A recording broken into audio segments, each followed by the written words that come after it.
ప్రేమా పూర్ణుడా స్నేహశీలుడా విశ్వనాథుడా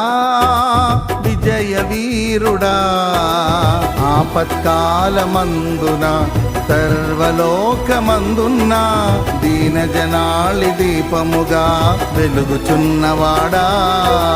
ఆరాధింతు నిన్నే లోక రక్షకుడా ఆనందింతు నీలో జీవితాంతము నీ కృప ఎంత ఉన్నతమో వర్ణించలేను స్వామి నీ కృప యందు తుది వరకు నడిపించు యేసయ్యా